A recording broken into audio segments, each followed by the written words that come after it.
Hello and welcome to Property Mastermind Podcast, episode 244. Today we are talking design decisions that will impact, can impact, could impact, do impact your property development, whether you make or break on that profit. Let's jump on in, episode 244.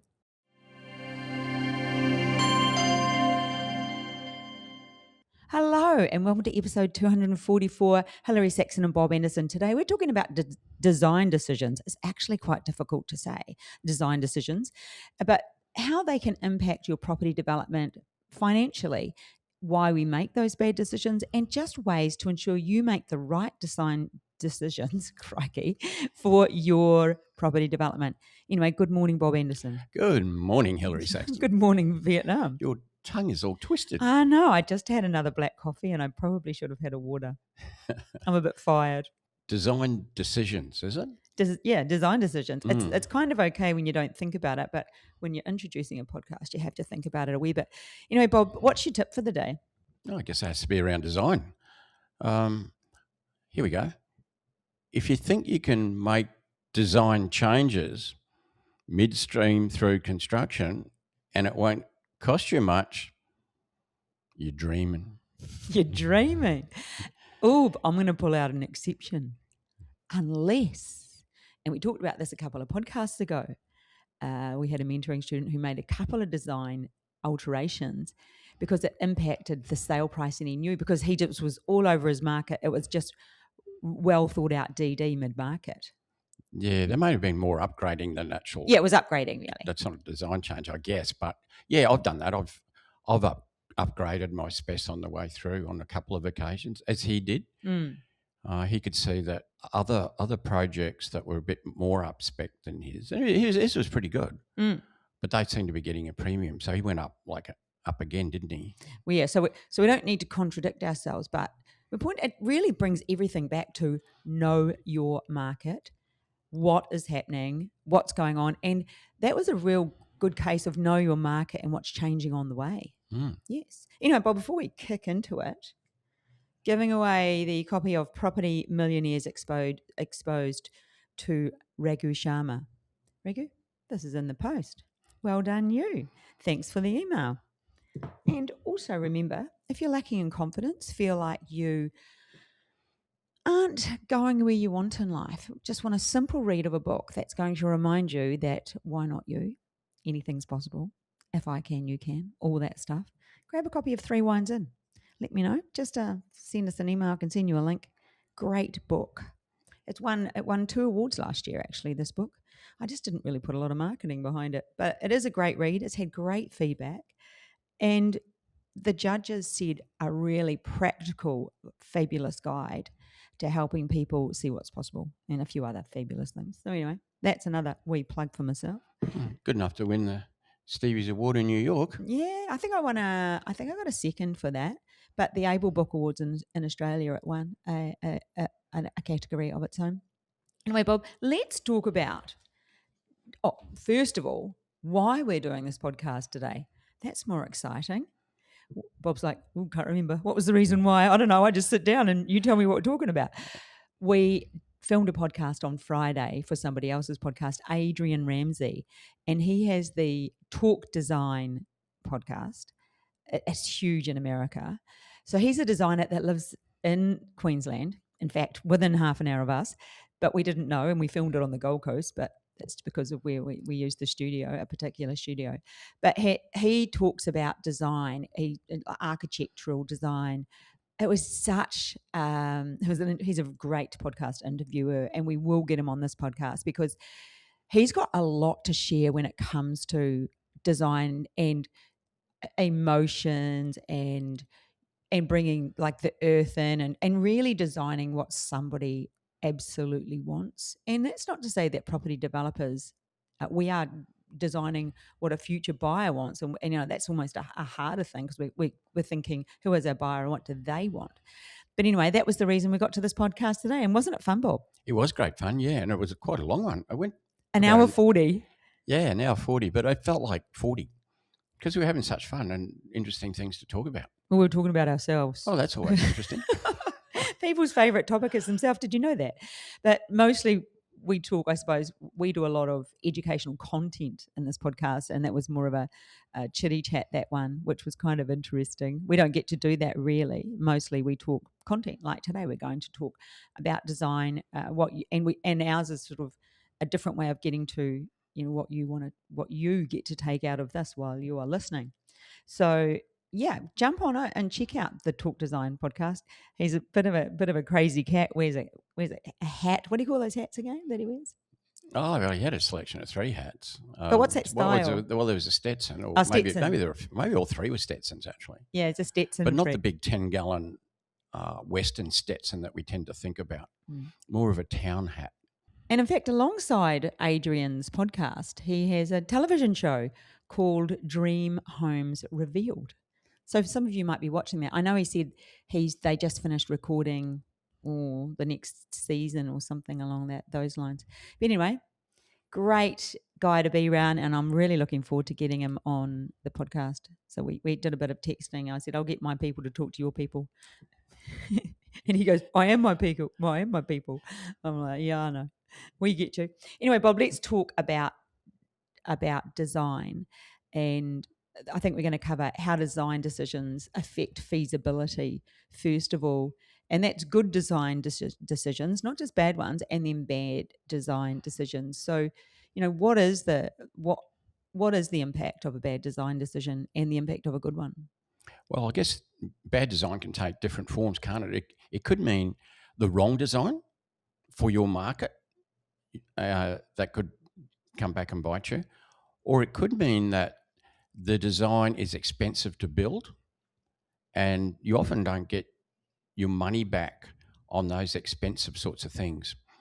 So, yeah, that can take a couple of forms. What's the impact on valuation with design? Well, on valuation, it probably less impact than, say, the market that's likely to buy it.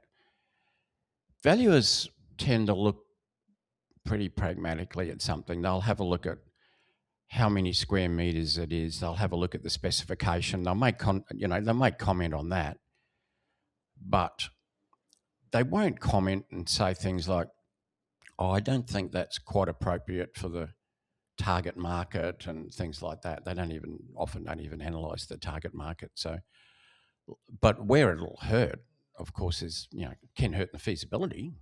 And that's because people over-spec? Over-spec's one thing, yeah. So you can go in a lot higher on your spec than you should. But like you said before, it all comes back to understanding your market, your target market. And as developers, that's the first thing we look at. When we're going into an area, when we're going into a patch even, go back before we even find a site. When we go into a patch and we start to look at product, that's when we need to start to understand, well, who's buying this? Is it first homeowners? Is it upsizers that are going from two parents into families? Are they downsizing? What is our market? And that's one of the first things we look at before we even buy a site and start designing. And so that's always critical. But then if you design something that's not for your market, or you under-spec or over-spec, then they all hurt. I often say, if you get your specifications wrong, and what we mean by that is the standard of finish, the expensiveness or lack of it, of, all those things that you fit in, kitchens, taps and bench tops and ovens and dishwashers and all those things, and bathrooms, lots of stuff there as well. If you over-spec, it's not good because you won't get all your money back on your over-spec. So you might, for every $1 you spend over-speccing, you might get a $1 back, which pulls your margin back, or 90 cents back. But if you under-spec, it hurts you more, because people, when they go into a place and it's under-specced and they make an offer, it'll go really low. That's an interesting point, Bob, that under-specking has more impact than over-specking. And as you said that, I had a bit of I wasn't expecting that. And I think that I'm not going to be the only one. You listening might have had that same reaction. But I thought if I walk into a place, not that I do enough, actually. I want to go to more open homes. It's hard work dragging the Bob Anderson to an open home. I'm like, can we go look at that? He's like, I think he's been through enough. Anyways, I often, if it's under-spec, meaning I walk in and I go, oh, it's cheap. And, you get that feeling that it's not just not quite there. It doesn't have not that it has to be luxurious, because I would always look at an open home as to who it's selling to. I'm generally not looking for myself, but, or if we're looking at one, it's like, can we knock it down? So it doesn't really matter about the specs. They're all going in the bin. But I don't think, so it depends on the lens that you put on, but yourself, even walking into one, it's like, oh, yeah, nah. I'll give you a silly example just to prove a point. Let's say you've got it doesn't matter, it could be a townhouse. And let's say in the kitchen, you put in an upright stove with a coil top. I don't even know if you can buy them anymore. But like the thing is the cheapest upright oven that you can buy. I think they have a flat. I think they don't have a coil. I think they have like a flat element. Those upright stoves. I mean, in the old days, they were coil tops, right? So I'm going as low as you can go. I don't really know what's available because I don't go there. But think of the cheapest upright stove. It's nasty. From the back streets of Shanghai somewhere that you could put in there. Now, compared to a cooktop and an underbench oven, you're probably saving, say, $1,500. Like a cooktop and a bench top, $2,000, you spent $500 on this terrible ugly, you save $1,500. Your offer from a purchaser would not be the normal price less $1,500. They'd think, oh my God, look at that. And then they'd start to think, well, what else is underdone? What can't I even see? Are they scrimping? And you'd probably get a $20,000 drop in your offer for a saving of $1,500 on that item. So I just chose one item. Obviously, when things are under-spec, they're under-spec all over the shop. That's a good and not point. To that low point of an upright coil top or a solid, top upright stove. But what I'm saying is people will pay a little bit more if you're over-spec, but not enough to probably cover your over-spec costs. But they'll hammer hard if you're under-spec. And something you brought out that I hadn't realised as well, as you've planted a seed pretty quickly, and then they look for it. They look for the bad rather than just being open to it. Yeah, interesting. Yeah, and we're talking about specifications, whereas really today we're talking more about design, but that can flow on from that. Even things like kitchen design, which is still design. It's not the design of the building, but you can get that wrong and totally dysfunctional kitchens too. And even in the bathroom, while the spec might be up or down, even things like size really important. Nobody wants a pokey bathroom. You could get away with probably a 2.1 by 1.8 bathroom, but like you could fit things in there, a small 900 vanity, a 900 by 900 shower, a WC. You could fit it in there, okay, but it'd be a terrible bathroom. Oh my God, how annoying is a small vanity? Especially the woman listening, you're like, oh, how annoying is that? It's just your worst nightmare. I hate staying in hotels and stuff that have small vanities. Well, that's just an example of getting it all wrong. Yes. And not knowing your market. I think we've just ticked so many boxes. The valuer, knowing your market, making that one small critical error early that gets noticed, and then the buyer's looking for more cheap critical errors that you made. So, Bob, what about, where does it creep in and start affecting? I mean, that's obvious, but what mistakes does a developer make early where it starts impacting that feasibility? Well, early could be right at the beginning. So think about a developer who's going to do, let's say, some townhouses. You choose an architect or a building designer to do up the drawings. How are they briefed? They're not developers. They may design for developers and they may have a reasonable idea of what developers are doing and wanting, but they still need to be briefed. You can't rock up and say, hey, listen, can you knock me up a design for 4 townhouses on that 900-metre site? And then walk away and phone me when you're finished. They need briefing, and your brief would have to be built upon your knowledge of the market. So the market meaning who's going to buy your product and what do they want? How big does it need to be? How many bedrooms? the standard of fixtures and fittings is obviously relevant. Room sizes, overall size, ceiling heights, all those things come into the design, and the architect needs to be briefed on those elements. You can't just leave it up to the architect. And so it starts right at the very beginning. It starts right at that brief. And often that's when it can go off the rails. Look, we've looked at designs. You know the old story, more isn't necessarily better. I'm straight away thinking of the pink one. Tell me, that pink one, yeah. Yeah, that was the pink duplex. Yeah, it wasn't all pink inside. It's very luxurious, and they had wardrobes that went floor to ceiling, cupboard doors, and they looked quite nice. But when you moved them, that fabric was pretty, and that's a fixture, obviously. But there was just some weird design about that. Lots of curves. I think they went too far. And again, obviously, you can't necessarily blame the architect for that, because they may have or may have not got the right or wrong brief. But I think that goes right back to the developer. It has to. Not knowing the market, but also perhaps being caught up in something they might want. I'm sure that's what it was. That was everything about that design was different. There's some rooms that should have been bigger and some that should have been smaller. But I just got this feeling that they just put everything of themselves in there, and they're probably a bit eccentric. Yeah, yes, they were definitely eccentric. And they thought, I'm going to sort of like do the buyer a favour and give them the benefit of my design flair and eccentricity. Problem is, there's probably only 2 people in Australia that would have been prepared to buy that at the price. And then as a result, they live in Sydney. Nothing wrong with living in Sydney. No, but I mean, they don't live. This is a Queensland property. They don't even live around here. No. And we sat back and watched that thing languish on the market, and the price drop and drop and I don't think it's sold. I think they've rented it. Yeah, they may have too, yeah. But that's certainly, that's 2 things there, I guess. Not building to the market, but putting all of yourself in there, particularly if you are a bit different and a bit eccentric. I mean, you're selling to the masses. Once you know your market, like you don't do offensive things. You wouldn't put a big purple wall in the living room.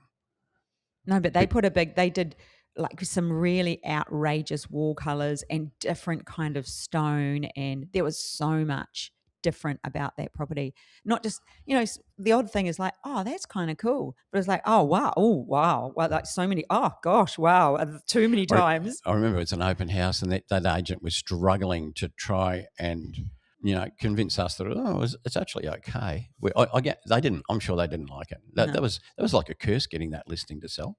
Yeah. As an agent, I would have said, no, it's okay. I'll let that one go. But another example, like how often do we see, when I said before, bigger isn't necessarily better.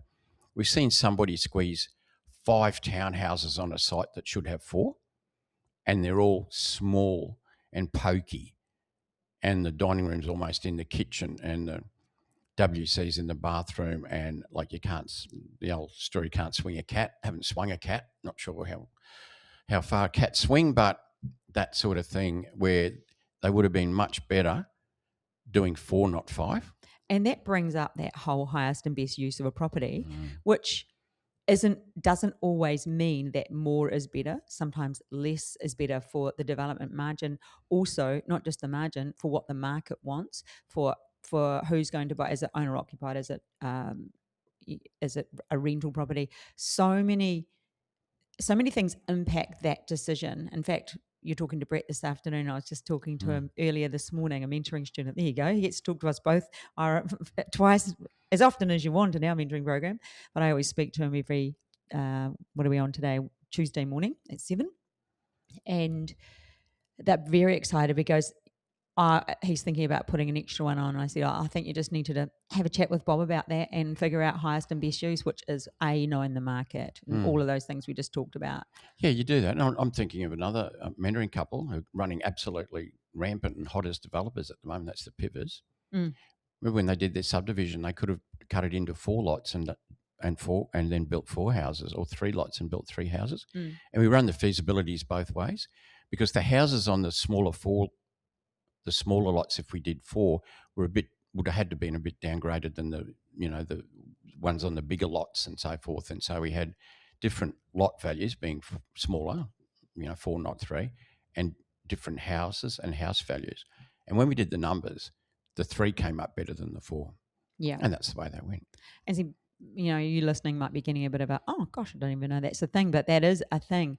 So there's so much that comes into design and has a massive impact on your feasibility, on your profit, on your buyer's psyche, so much. But Bob, it's a fine line for developers, isn't it, with creativity versus practicality and profitability.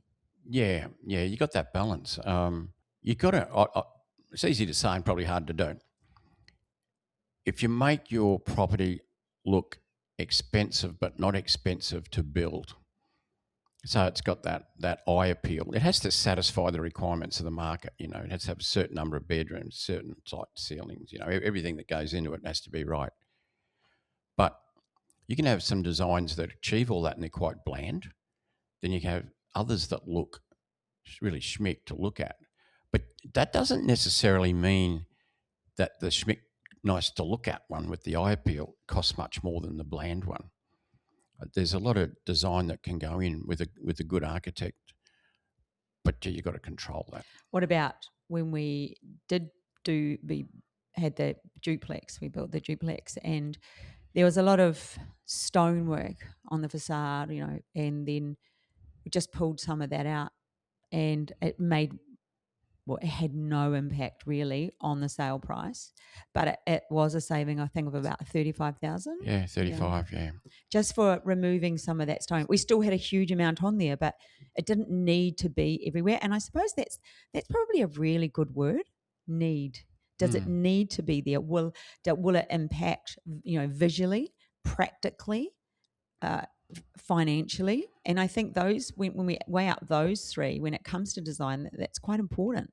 Yeah. We were looking to save a few dollars to get the price exactly where we wanted it. So we're looking at things that you could change, even a few minor design things that could be changed, and fixtures and fittings and spec without changing the sale price. Like you go to a builder, say a builder gives you a price and it's $100,000 more than you want that's in your feasibility. You can go back to the builder and say, I've got to find $100,000. We've got to get this price down 100. They'll say, no worries at all. And they'll rip the spec to bits. But the problem is you might save 100,000 somewhere, but it'll 200,000 off your sale price. So you have to have that market, that end value in mind all the time as well. That brings me to our next question, Bob. How important is it to have the designer and builder communicate? Well, often if you run the normal tender process, they'll be communicating during the construction phase. So you'll get your development permit, you get a certain standard of design there, then you move up to your building approval or your construction certificate, and then you got all the detailed design. Then you go to the market and find a builder. That's the tender method. And so, yeah, sure, there is communication there with the builder, between the developer and the builder. There's not a lot of communication at that point between the builder and the architect, unless there's a few things there that the builder's not quite sure of. Perhaps the design isn't detailed enough, and he asks the architect, look, this corner, I'm not quite sure what you mean by this. Can you detail that out a bit better for me? There's just a few conversations, but not a lot. Because you can go the other way without getting into contracts, and you can engage a builder. And we like to engage a builder even, at that DA or even just post-DA stage. It might not even be the builder we end up using, but he'll be in the mix anyway. Just to give us have a bit of a look at it and say, look, can you see any design improvements, or particularly from a cost point of view? Like, is some of this design, is that going to be expensive in certain areas? Can you see some stuff that you could change or use an alternative and make it cheaper to build, and do that, because that's a good time to do it. Not when you're on site. Can you just do that, mate? Everything's approved. Well, you don't want to be changing design on site. The minimum amount. I mean, sometimes you're forced to a little bit in certain times, but no, ideally not at all. You don't, and that's all marked up in red. It's done obviously on a CAD, but the paper copies are all marked up and signed, and you don't want to plan with all red stuff over it, which is all alterations, and it'll cost. You got to get it right from day one. Know your market, design to the market. You would have gone out to a lot of open for inspection. You would have talked to a lot of agents. You'd have a pretty good idea what your market wants. And same old story, property development. it doesn't matter what business you're in. If you're selling stuff, and we sell townhouses and blocks of land and everything, give the market what it wants. Mm. But like to give it what it wants, you have to know what it wants. It's kind of like happy wife, happy life. But how's that work? but on the property development front, hey, if you're finding our conversation interesting, just know that our 3-day workshop is coming up on May the 1st, 2nd and 3rd. And if you'd like to learn more about property development, immerse yourself around us for 3 full days, be educated, find joint venture partners, network till the cows come home. It's a phenomenal event in the Gold Coast. So there's a link below to reach out and have a chat to the team. But definitely worth coming. And of course, if you've been part of our community, you know you get the repeat offender massive discount, probably about 90% discount if you've been before. So why not join us 2026, May 1, 2, 3 on the Gold Coast. So Bob, that was like my cheeky throwaway comment about the, happy wife, happy life, but happy buyer, easy sale. Yeah. Basically, happy buyer, easy sale. Can you give me an example of the worst DA you've ever seen thanks to design? Oh, I think of a couple. We talked before about more not necessarily being better. There's an example I use, and speaking about the workshop, I might even throw it in for the workshop. But I looked at a site that had a development approval, and they put 5 townhouses on instead of 4, and the bedrooms were small. The dining room was almost non-existent. You might remember it. You walked in through the front door, and there was a little bit to one side. You couldn't fit a table. They had the word dining there, but you couldn't use it. And then living and kitchen. So it was more like perching. The dining room would end up like half in the lounge room and half in the kitchen because there was no real designation. Everything about that was wrong, but the critical factor was 5, not 4. Now, that would never work. You couldn't build it and rent it. You couldn't sell. I don't think anybody would buy it. And that was the problem. More is not necessarily better. They still got a DA because council don't care. As long as it conforms with the planning scheme, they'll approve it. They don't care how inappropriate it is to the market. And so I have bought sites with a development permit and changed stuff. You can change a certain amount without triggering a whole new development permit, and I've done that. What would that percentage internally be, roughly? Well, you can do a lot inside. You can, like, once you've got a DA and say you want to move on to the building permit, you can move stuff inside a fair bit. They generally don't like you touching the outside. Can I ask you another question about that? That when you changed the internal stuff on the existing DA, did you go back to the original designer or you had your own? You went to your own? Usually if I bought a site with a DA, I just go to my own favourite architects. Yep. This particular one, I actually went back to their architect. I hadn't used him, but I'd heard about him because I only wanted some minor changes made. I didn't want him to design something from scratch. And I added they didn't have an ensuite upstairs, but they had big bedrooms. So I found enough room to put an ensuite. I mean, ridiculous, but it didn't have an ensuite. Downstairs it had a bit of a powder room and a multi-purpose room. I turned that into a 3rd bedroom with its own bathroom, 2-way bathroom. So we made some good design changes, went ahead and built it. It went really well. So it required a thing called generally in accordance. It was a very quick trip back to council, tick a few boxes. It was all done within a month and turned into a good project, but was terribly badly designed to begin with. I want to unpack that a little bit more shortly, but I want to ask the next question, which is how soon should a developer lock in that design brief? At what part of their journey? Right at the very beginning, when you have your first conversation with the architect. You should arrive at your architects with a full brief. Because you are the developer, you have to take complete responsibility for your project. And the architect will need direction. And so it starts there. It actually started prior, when you're out in the marketplace, looking at other developers' projects, talking to agents, getting an understanding of your market, having a look at other people's design, what works, what doesn't work. That's all that preliminary stuff you would have done to actually come up with a brief for your project now. And if you do that and you obviously got it right, then you won't have design problems. But that's where it starts. It doesn't start later. It's up to the architect to take your brief on board, and that's why you need to keep in contact. So they'll do a first, sketch design, and you have a look at that. And that could be like a year. Nah. Well, That's actually my next question, Bob. Like in my briefs, I might have minimum bedroom sizes. Mm. And it's, as soon as they get to start to size stuff, I'll have a look. And I've had to say, that main bedroom's too small. What did I tell you? I told you this. Yeah, but no, but this will that sort of thing. So you have to take responsibility. I remember we had a mentoring student and it was a duplex and we were deciding what would go on, just linking back to it because it just triggered that memory of deciding how we could work the upstairs because of the 3 bedrooms upstairs, and then there was like a void almost. It was like because we'd looked at other ones, and so we were sort of helping them with some decisions.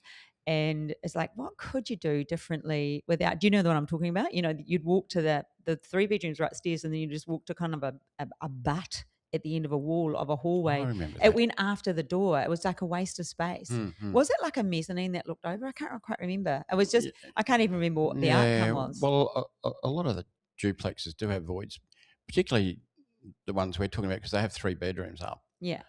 And 2 bathrooms and a little multi-purpose. So there's always something that overlooks a void. Mm. I filled in a void once, got away with it. I bought a site with a DA and they were 2 bedrooms upstairs with a void looking down into the dining room. When I did the BA, it's a bit cheeky. I thought I'd test it. I actually filled the void in and put in a 3rd bedroom. It went back. This is when council used to do, this is a long time ago, when council used to do building approvals before private certifiers started taking over. It went through. They didn't look? Well, I don't know. They didn't notice. And so I turned them from 2-bedders into 3-bedders by getting rid of the void, filling it in. And that gave a lot more value. Crikey. Yeah, and it just went through. They should have picked it up and ought to have acted dumb and stupid, but it went through. I don't know that had happened these days, but that's quite a while ago. But what design elements have you seen that tend to give the best on investment? Oh, things like ceiling heights. You get them wrong. I mean, a standard ceiling height in a very base building is 2.4 metres. That's what it needs to be.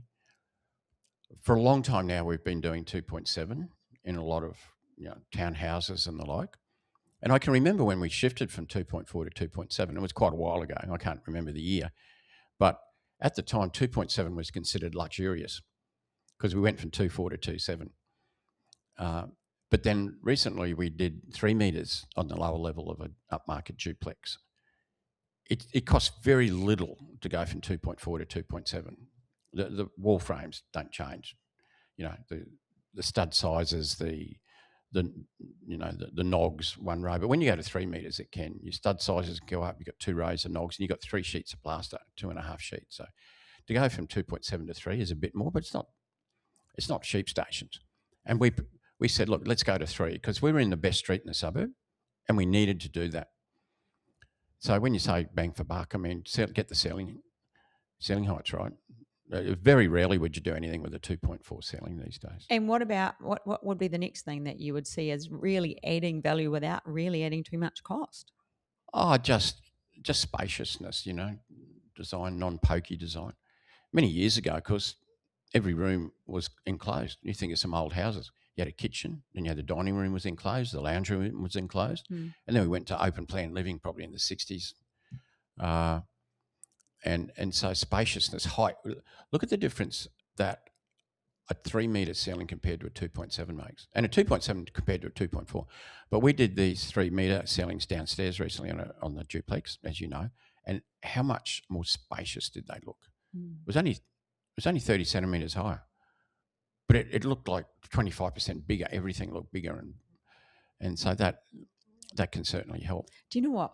Even just when you do that, the height of the doors changes, and that adds definitely a feeling of opulence. Yeah, it should change. You don't want to use the old 2080 doors, which you'd use on a 2.4.